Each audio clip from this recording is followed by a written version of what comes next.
Hola a todos.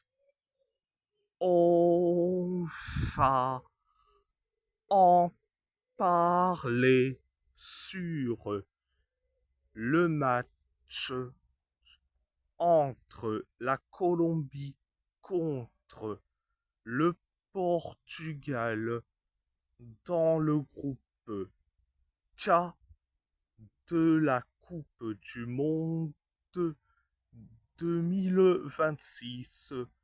Le Portugal a fait match nul le face à la Colombie 0-0. Première période, c'était limité.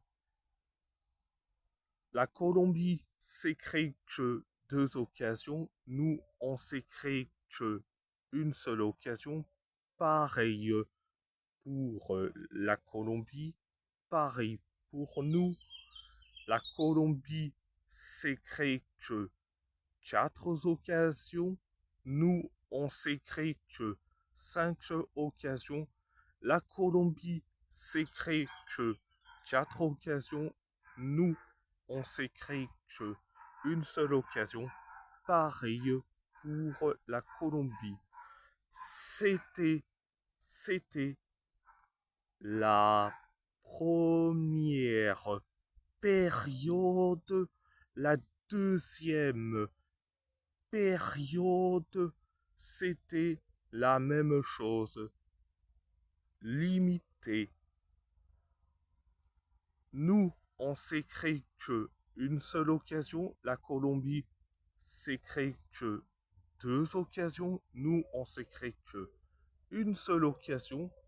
La Colombie s'est créé que sept occasions. Nous, on s'est créé que une seule occasion. La Colombie s'est créé que deux occasions. Nous, on s'est créé que la dernière occasion. Pareil pour la Colombie. C'était la deuxième période. Je vais dire franchement, oh, mais quel match de merde! Mais quel match de merde! Mais franchement, mais quel match de merde! Et en plus, je vais dire franchement, oh, franchement, Roberto Martinez. Mais Roberto Martinez, il continue à mettre carrément en sa femme Cristiano Ronaldo titulaire. Il est nul à chier ce mec-là. Mais bon, oh, je vais m'occuper du cas Ronaldo. Vous inquiétez pas. Bon, bref. Mon top, je vais dire Diogo Costa, c'est le seul qui a fait des arrêts incroyables. Et mes flops, c'est les 10 joueurs qui étaient sur le terrain. Et surtout, Cristiano Ronaldo. Cristiano Ronaldo, je vais encore reparler de lui. Et oui, ce mec-là, il est nullissime, catastrophique, transparent. Il est inutile sur un terrain de football. C'est un flop monumental.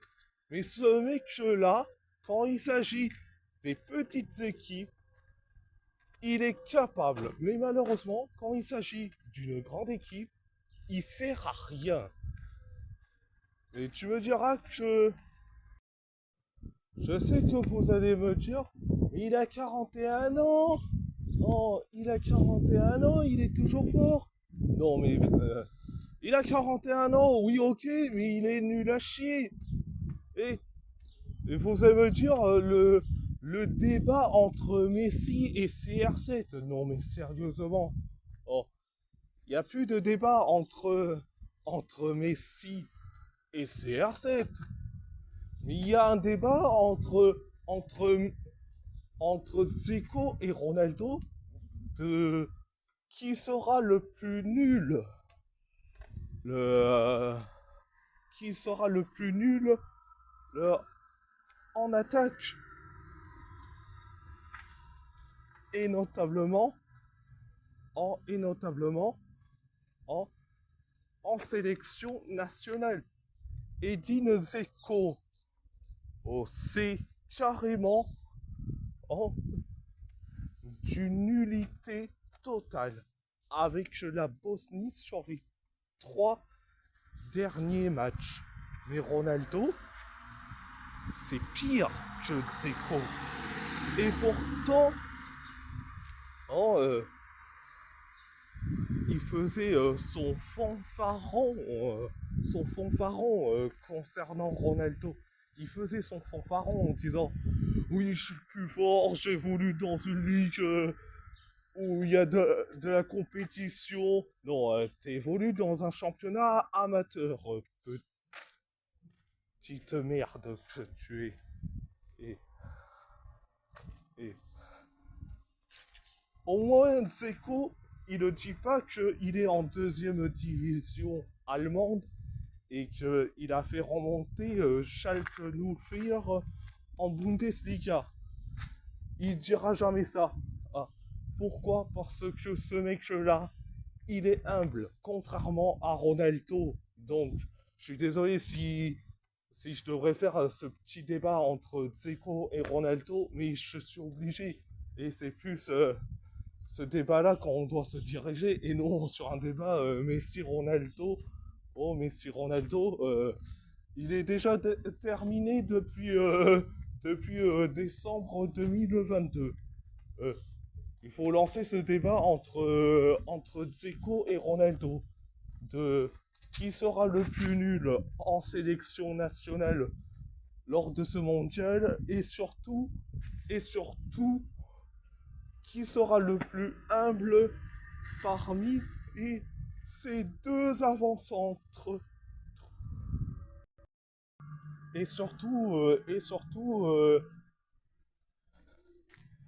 qui fera le moins de problèmes extrasportifs entre ces deux-là.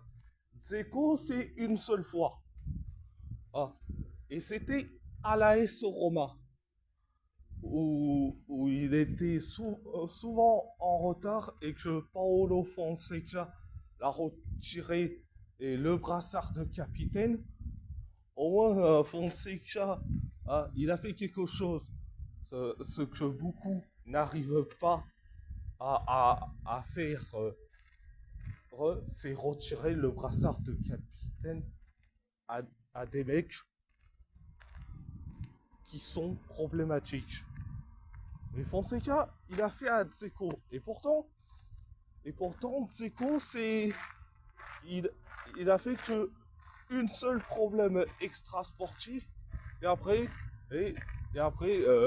Dzeko, oh, il travaille. Ronaldo, c'est l'inverse. C'est problèmes extra-sportifs sur problèmes extra-sportifs. Ce mec-là, Ronaldo, je l'ai jamais aimé. Et je l'ai jamais aimé, ce mec-là. Ah, je préfère toujours la Seleção portugaise à Ronaldo, parce que la Seleção portugaise, c'est au-dessus à mes yeux. Parce que la Seleção portugaise, j'aime le Portugal, contrairement aux footix pro Ronaldo. Pour moi, les footix pro Ronaldo ne représentent pas la Seleção portugaise.